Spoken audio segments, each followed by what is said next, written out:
watching TNT Classic Movies. Robert Bloch is known today as one of the most iconic authors of the 20th century, and it's all because of one book in particular, that being the novel called Psycho. Released back in April 10th of 1959, it would go on to get a film adaptation later on down the line, which becomes a staple in pop culture.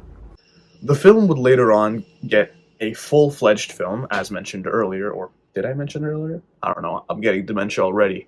But it would go on to get a film adaptation in the 1960s by the well-renowned film director Alfred Hitchcock.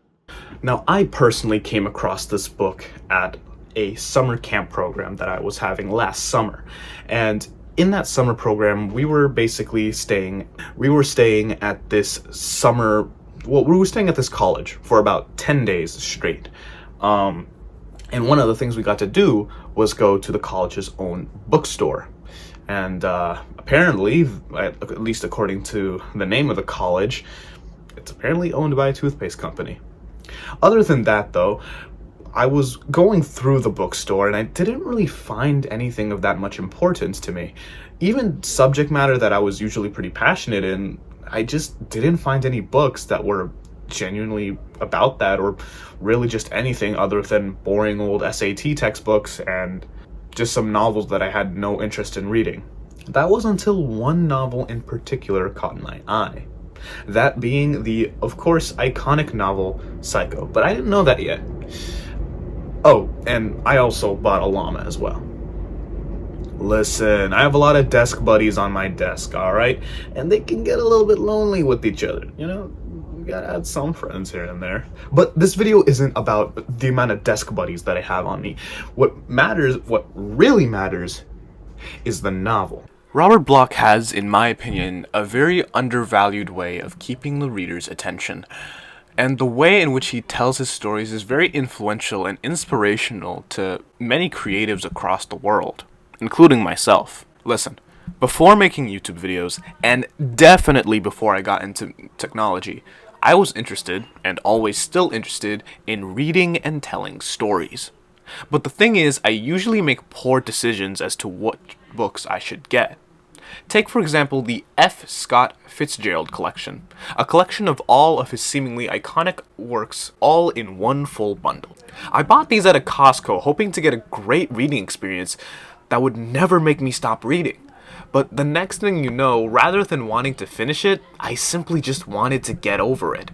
I would always somehow end up a chapter earlier from what I remember, and be lost in the book's Shakespearean writing, making me lose interest when I've only read one half of the first 2 books. Every other book that I have actually been willing to read and finish were essentially just comics and graphic novels. But Psycho, surprisingly, was the exception. A part of me genuinely believed that I probably wouldn't finish the book, only to be stuck with reading the next chapter, and then the next, and so on. The one thing Robert did right that I feel like other authors do wrong, at least to a certain extent, is that they attract the attention, but they don't really keep that attention. You may want to read, the first few chapters, but after chapter 5, it just gets too boring for you and you just move on. Psycho, in my opinion, does the opposite. Since Robert builds up suspense within each chapter, it makes you yearn for what's next. And when you're reading a book, usually just oh, cool. The woman got her head decapitated. That's cool. But with the depth and suspense that Robert adds, it goes from disinterested to, my God, you literally walked past his corpse. How are you this blind? By the way, before you asked, I didn't really spoil anything in the book, okay? These are just pure examples that I just wanted to give for the sake of the video. This book, and the way that it was written, inspires me as someone who occasionally likes to write his own stories and make his own books from time to time, to make a story that can not only bring in attention, but also maintain that attention, whether it be in the words of a book, or in the script of a TV show, or heck, even the story of a video game, or the story behind it.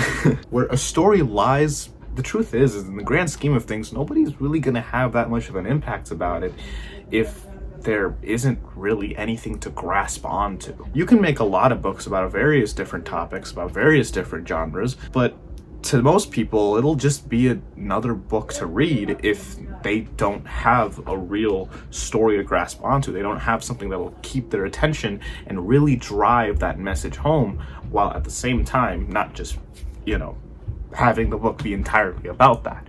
That's something that I think Robert Bloch does right.